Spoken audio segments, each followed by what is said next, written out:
안녕하세요 여러분, 호이소입니다. 제가 1년 전쯤인가 20대로 돌아간다면 이렇게 다시 1억 모을 거예요 라는 영상을 찍었던 거 혹시 기억하시나요? 영상이 올라간 이후에도 1억 이렇게 모아야 되는데 너무너무 힘든 것 같아요. 진짜로 1억 모으기가 가능할까요? 라고 궁금해하시는 분들이 정말 많았어요. 그래서 오늘은 2025년 최신 버전으로 제가 그동안 경험해보고 배우고 느꼈던 것까지 싹 다 모아서 사회초년생들이 어떻게 현실적으로 1억을 모을 수 있는지 방법에 대해서 좀 얘기를 해볼까 해요. 1억 모으기가 너무너무 막막하다, 너무 먼 길처럼 느껴지시는 분들은 이 영상 보면은 바로 그래도 좀 길잡이가 되실 수 있을 거라고 생각합니다. 그럼 시작해볼게요. 일단 1억을 모으기 전에 왜 하고 많은 그런 돈의 액수 중에서 왜 하필 1억인가 좀 의문을 제시하는 분들도 계실 수 있는데요. 제가 예전에도 말씀드렸어요. 1억을 한 번 모아보는 경험을 하면 그 이후에 돈을 모으는 속도는 기하급수적으로 빨라진다는 얘기를 예전에 했었거든요. 정말 이건 제가 경험을 통해서 알게 된 건데, 영원에서 1억을 모으는 게 가장 힘듭니다. 그때가 가장 시간이 오래 걸리고요. 1억을 모으고 나면 1억에서 2억, 2억에서 3억은 정말 속도가 빨라지고 모으기도 쉬워지더라고요. 그 1억을 모았다는 그 의미는 단순히 그냥 금액적으로 1억을 모았다는 거 그 이상의 의미가 있는 것 같은데, 사회초년생들이 1억을 모은다는 거는 수입을 늘리고 또 지출을 줄이고 엄청나게 통제해가면서 그 노력한 과정이 들어가 있는 거잖아요. 그래서 수입을 늘리기 위해서 뭔가 내 자기계발 능력을 열심히 꾸려나가지고 수입을 늘리는 노력도 해봤을 것이고, 지출을 또 통제하기 위해서 한 달에 50만 원 이하로 써보자, 무지출 챌린지 혼자 이렇게 하면서 지출을 통제해본 경험도 분명히 있을 거예요. 이거는 단순히 내가 1억을 모았다로 끝나는 게 아니라 아예 이 삶의 패턴이 되게 건강한 방식으로, 생산적인 방식으로 바뀔 수 있도록 내가 노력을 했다는 거고, 그 이외에도 1억이라는 그 목표를 달성한 성취감도 분명히 느끼실 텐데, 이 1억을 모았다는 자신감 덕분에 다음에는 2억도 모을 수 있고 3억도 모을 수 있다는 그런 계속 자존감이 올라가는 과정이다 보니까 더욱더 돈을 빨리 모을 수 있게 되는 것 같아요. 제 기억상으로는 제가 1억을 모았을 때가 아마 27살일 거예요. 27살 때 처음 1억을 찍은 거를 봤었는데, 그러고 나서 돈을 많이 잃기도 했지만 그때 딱 느낀 점은, 내가 다시 빵원으로 돌아가더라도 나는 뭐든 해서 다시 1억으로 만들 수 있겠다라는 그런 자신감도 생기더라고요. 단순히 투자 측면에서 시드머니 1억을 모은다를 넘어서 1억을 모으고 그 달성하기까지의 과정을 통해서 내가 얻은 게 너무 많기 때문에 여러분들도 1억 모으기 꼭 도전해보셨으면 좋겠어요. 내가 1억을 모으기로 결심했어. 그러면 가장 먼저 해야 되는 일이, 저는 어떻게 했냐면 바로 구체적으로 목표를 세웠어요. 이 1억이라는 금액이 굉장히 큰 금액이기 때문에 막상 1억을 모으겠다고 하면 이게 와닿지가 않습니다. 근데 쪼개서 보면 이게 충분히 체감되는 금액이거든요. 예를 들어서 나는 5년 안에 1억을 모을 거야 라는 목표를 세웠으면 월에 167만 원씩 저축을 하면 되고, 내가 3년 안에 1억을 모으겠다고 생각을 하게 되면 월에 278만 원씩 저축을 하면 되거든요. 이렇게 월로 쪼개서 보면은 월에 내가 얼마씩 저축을 해야 되는지 감이 오실 거예요. 사람마다 수입도 다르고 지출도 다르기 때문에 이거를 꼭 해보는 연습이 필요한데요. 저는 3년 안에 무조건 1억을 모으겠다는 목표를 가지고 있었어요. 그러면 월에 278만 원을 저축을 해야 되니까 이거 아무리 계산기를 때려도 내가 당장 3년 안에 1억을 모으려면 직장인 생활로는 조금 힘들겠다 싶더라고요. 그래서 이렇게 유튜브도 도전하게 되고 다양한 부업들을 옛날에 했었거든요. 그리고 지출은 진짜 엄청 빡세게 통제를 해서 거의 한 달에 30만 원에서 50만 원 사이로 썼습니다. 여행 유튜버 하기 전에 이야기고요. 이렇게 사람마다 다 수입과 지출이 다르기 때문에 내 상황에 맞게 나는 몇 년 안에 1억을 모을 것인지 구체적인 계획을 세우는 걸 완전 추천드립니다. 두 번째는요, 가계부를 쓰면서 내 월별 수입 지출을 파악하는 일이에요. 1억을 모으기 위한 가장 중요한 첫걸음은, 저는 한 달에 내가 얼마를 쓰고 얼마를 버는지 정확히 아는 거에 전 첫걸음이라고 생각을 하거든요. 예를 들어 내 수입이 200만 원인데 200만 원을 다 저축을 할 수는 없잖아요. 이 가계부를 쓰지 않으면 내가 왜 돈이 이렇게 사라졌지? 내가 돈이 왜 이렇게 모였지? 이런 것들을 알 턱이 없습니다. 그렇기 때문에 초반에 1억을 모으기 위해서는 무조건 가계부를 쓰면서 내 패턴을 파악하셔야 돼요. 일단 저는 지출 파트에서는 내가 매달 고정적으로 내는 고정 비용으로 나눴고, 그 다음에 변동 지출, 내가 한 달에 얼마 쓰는지 변동이 될 수 있는 그 지출로 두 가지로 나눴거든요. 변동 지출은 내가 충동적으로 쓸 가능성이 높기 때문에 변동 지출 항목에서 이런 것은 좀 줄여야겠다, 이런 식으로 내 지출 항목을 좀 판단할 수 있는 지표가 되더라고요. 저는 솔직히 버는 것도 중요하지만 처음에는 이 소비 습관을 통제하는 게 훨씬 더 중요하다고 생각을 합니다. 실제로 제 주변에 지인들 중에서는 월에 몇 천씩 버는 친구들도 있거든요. 그 친구들 중에서도 차곡차곡 모아서 몇 억씩 모은 친구들이 있는 반면에, 내가 월에 몇 천씩 벌어도 그냥 다 써버리는 친구들도 많아요. 그래서 수중에 몇 천만 원 없는 친구들도 있습니다. 그래서 내가 언제 어디서 무엇을 쓰는지를 파악을 해야 내 지출 항목들을 관리할 수가 있어요. 수기로 아날로그로 가계부 적으시는 분들도 많으시겠지만 요즘에는 가계부 어플 굉장히 잘 나오거든요. 제가 추천하고 싶은 가계부 어플은 편안가계부랑 뱅크샐러드, 이 두 가지가 저한테는 굉장히 잘 썼던 가계부였습니다. 요즘에는 카드 통장 다 연동이 되기 때문에 내 수입이랑 지출을 그냥 자동으로 관리해주니까 꼭 어플을 깔아서 내 수입과 지출 패턴을 꼭 파악하시는 게 좋을 것 같아요. 세 번째는 제가 진짜 너무너무 강조하고 싶은 항목인데요. 제가 아마 이것 때문에 1억을 가장 빨리 모을 수 있었다고 생각을 하는데, 바로 월급 들어오자마자 바로 저축하기입니다. 여기서 핵심은 쓰고 남은 돈을 저축하라는 게 절대 아니고요. 월급 들어오자마자 내가 저축할 돈을 미리 바로 빼두는 게 중요해요. 이게 일단 돈을 다 쓸 건 다 쓰고 남은 거 모아야지 하면 절대 돈이 모이지가 않습니다. 그렇기 때문에 처음부터 바짝 조이는 그 전략이 필요한데, 초반에 돈 모을 때는 내 지출 패턴을 잡아야 되기 때문에 억지로라도 이렇게 빼두는 게 너무너무 중요한 것 같아요. 저는 인간은 나약한 존재라고 생각을 하기 때문에 어느 정도 강제성을 두는 거랑 환경 세팅, 이 두 가지가 되게 중요하다고 생각을 하거든요. 그래서 난 좀 환경 세팅을 제대로 해보고 싶은데 하시는 분들은 월급 들어오는 날에 그냥 자동이체로 적금을 드는 그런 상품을 가입을 하거나, 뭐 적금 풍차 돌리기 이런 것도 많이 하잖아요. 그런 식으로 나만의 강제성을 부여해보는 거 완전 추천합니다. 그러면 월급이 얼마를 저축하면 좋을까요? 이렇게 궁금해하시는 분들도 분명히 계실 텐데요. 제가 추천하는 건 월급의 최소 절반 이상은 저축하는 걸 추천드리고요. 저는 참고로 월급의 80%, 90%까지 저축을 했습니다. 저는 개인적으로 1억을 좀 빨리 모으고 싶으신 분들이라면 월급의 최소 70%는 저축을 해야 된다고 생각을 해요. 자취하시는 분들도 있고 상황마다 자신의 개인 사정이 다 다르기 때문에 얼마 저축하라고 말씀을 딱 드릴 순 없지만, 저축하고 남은 돈으로 생활을 한다고 가정을 했을 때 넉넉하게 할 거 다 하면서 사는 게 아니라 살짝 빠듯하지만 줄일 거 줄이면 그래도 한 달 살 수 있겠다 정도의 금액으로 생활해 보시는 거 추천드릴게요.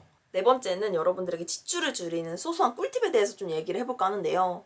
아무래도 이제 수입을 늘리는 것도 중요하지만 지출 줄이는 게 저는 중요하다고 더 강조를 했으니까 지출을 줄이는 저만의 소소한 꿀팁도 한번 풀어볼게요. 첫 번째는 본가 찬스를 최대한 활용하기인데요. 제가 아직도 33살이긴 하지만 아직도 본가에 살고 있어요. 저는 아무래도 여행을 자주 가기 때문에 조금 특수한 상황일 수도 있지만, 여러분도 만약 본가에서 지낼 수 있는 상황이라면 최대한 본가에 붙어 있으시기를 추천드립니다. 제가 2평짜리 원룸에서 자취를 한 3개월 정도 해본 경험이 있어요. 제가 20대 후반인가 그쯤에 본가를 나와서 한번 자취를 도전해보고 싶다, 한번 독립된 생활을 해보고 싶다 해가지고 자취를 한번 해본 적이 있었는데요. 이게 정말 자취하는데 돈이 너무 많이 들더라고요. 저는 한 달에 2번씩은 해외를 출국을 하는데 자취를 하니까 거의 생돈 나가는 기분이 드는 거예요. 자취하면 진짜 다 돈입니다. 모든 숨만 쉬어도 돈 나간다는 게 이런 거구나라는 거를 되게 몸소 느꼈거든요. 전기세, 수도, 인터넷비, 가스비, 생활용품까지 정말 숨만 쉬어도 그냥 돈이 쑥쑥 나가더라고요. 그래서 본가 리소스를 활용하는 게 너무너무 중요하구나라는 거를 그때 깨달았습니다.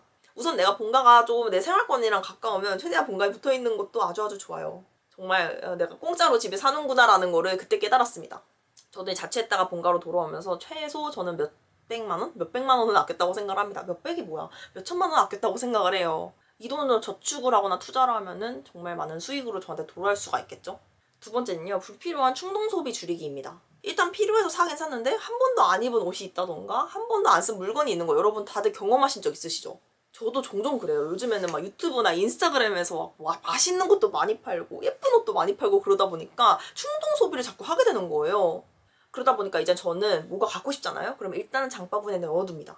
그리고 일주일 뒤에도 사고 싶다 하면 그때 사요. 근데 대부분요, 이게 충동적인 감정에 의한 소비이기 때문에 일주일 정도 지나면은 살짝 시들해지고 안 사는 경우가 더 많더라고요. 그래서 뭔가 갖고 싶다 하시는 분들은 그냥 장바구니에만 넣어주십시오. 쿠팡, 지그재그 다양한 어플이 있으시잖아요. 저는 일단 장바구니에 넣어놓고 1, 2주 뒤에 한 번 더 판단하는 그 과정을 거칩니다.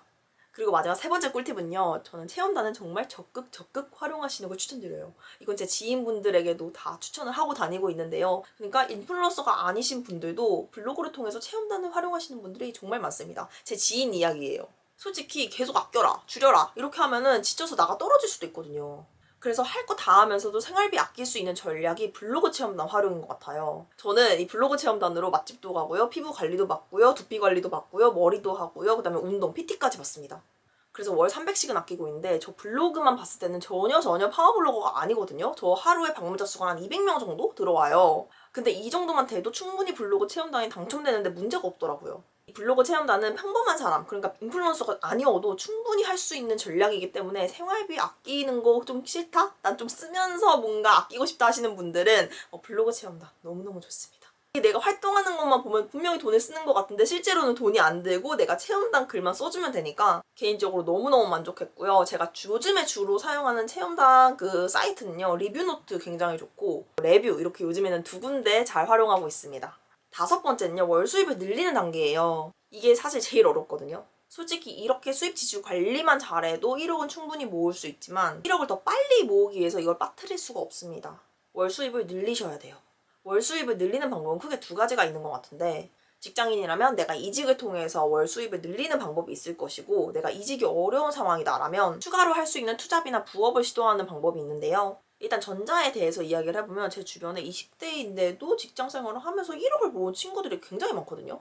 이 친구들의 공통점이 무엇이냐? 첫 번째는 대기업에 가서 초봉부터 아주 빠방하게 월급을 받는 친구들이 있었고 두 번째는 이직을 통해서 계속 자신의 몸값을 올린 친구들이 있었어요. 실제 제 친구들 중에서 노무사 친구 한 명 있는데 그 친구가 20대 후반에 이직만 한 3-4번을 하는 거예요. 그래서 왜 이렇게 이직을 많이 하지? 이직을 자주 하면 오히려 안 좋지 않나? 이렇게 물어봤었는데 그 친구가 하는 말이 자기는 몸값도 자산이라는 거예요. 특히 전문직인 친구들은 자신의 능력 범위에 따라서 몸값이 정말 천청부지로 올라갈 수 있기 때문에 본인은 이직을 통해서 그렇게 몸값을 올렸다고 하더라고요. 그래서 이직하기 전 회사에 비해서 연봉을 거의 2-3배 정도 올렸던 친구가 있습니다. 그 말을 듣고 생각을 해보니까 월급은 그냥 고정적으로 따박따박 나오는 돈이잖아요. 그런데 그런 고정적인 수익을 자신의 몸값을 올리면서 받고 있다? 와, 이건 너무너무 소중하구나. 사실 저는 이제 프리랜서, 그러니까 1인 사업자로 일한 지가 너무 오래돼서 이 고정 수익에 대한 개념이 없었는데 그 친구를 보면서 고정적인 수입을 받으면서 자신의 몸값을 올리는 전략이 이렇게 중요하구나라는 걸 깨달았어요. 그렇기 때문에 직장 다니시는 분들이라면 한번 몸값 올리기 시도해보시는 걸 추천드릴게요. 근데 이런 분들도 계실 거예요. 소희님 저는 회사 특성상 몸값 올리기가 너무너무 힘든 직종에 있습니다. 이직도 사실상 힘들어요 라고 하시는 분들을 위해서 두 번째 전략 말씀드리면 바로 투잡하기입니다. 제가 노무사가 딱 붙었을 때 노무법인에 들어가지 않고 취직하지 않고 프리랜서로 한번 생활해보겠다고 다짐을 했을 때 그 다짐하고 실행하는 그 첫 번째 시도가 제일 어려워요. 근데 그 딱 한 번 경험하고 나면은 그 이후에는 뭐든 시도해볼 수 있다는 그런 자신감이 생겨서 너무너무 좋더라고요. 저는 그때 당시 뭐 유튜버도 아니었기 때문에 논술 학원에서 알바하면서 그때 프리랜서 강사 데뷔를 시작을 했거든요. 그때 월급 거의 500만 원 받아가면서 프리랜서 생활의 어떤 그런 꿀맛을 알게 되었고 나중에는 뭐 유튜브도 해보고 블로그도 하고 강연도 다니면서 다양한 방면으로 수입을 늘리기 시작을 했는데요. 요즘 당근 아래 돈 벌기 가장 쉬운 시대라고 하는데 저는 그 말에 완전 동감을 합니다. 유튜브든 블로그든 뭐 공감대어 사업이든 다양한 요즘 부업거리들이 많아요. 나중에 이 부업할 수 있는 추천 부업들은 나중에 영상을 따로 만들려고 하는데 회사 밖에서 투잡으로 돈 벌어보시는 건 굉장히 추천드립니다. 그리고 나중에 그 부업으로 시작했던 일이 월급을 넘어서는 일이 생길 거예요. 그럼 그때 퇴사를 고려해봐도 괜찮아요. 처음부터 나는 몇백만 원 한 달에 벌어볼 거야 라는 그런 의지로 부업을 시작하기보다는 소소하게 한 달에 나는 20만 원만 더 벌어볼래, 30만 원만 더 벌어볼래 이렇게 생활비 정도만 벌어봐야지 라는 마음으로 부업 한번 도전해보시는 걸 추천드릴게요. 사실 한 달에 20만 원, 30만 원 되게 작아 보이잖아요. 근데 이게 1년이 되잖아요. 그러면 360만 원입니다. 그렇기 때문에 결코 적은 돈이 아니거든요. 꼭 하루라도 젊을 때 회사 밖에서 내 능력을 한껏 키워보시는 거 완전 추천드립니다. 네, 그래서 지금까지 제가 20대로 돌아간다면 어떤 식으로 1억을 만들 것인지에 대해서 이야기를 해봤는데요. 시간이 없으신 분들을 위해 요약 버전 빠르게 말씀을 드리면 첫 번째 1억이라는 금액은 너무 크기 때문에 월별 얼마를 저축해야 할지 쪼개서 생각해보는 습관 가지기. 두 번째, 가계부 어플을 무조건 깔아서 내 수입 항목, 지출 항목을 정확하게 파악하기. 지출 항목은 고정비용과 변동 지출로 나눠서 파악해보기. 세 번째는 월급 들어오면 바로 저축할 돈 먼저 빼두기. 네 번째, 아까 말씀드린 세 가지 방법으로 지출 항목 줄여보기. 마지막 다섯 번째는 월 수입 늘려보는 시도해보기.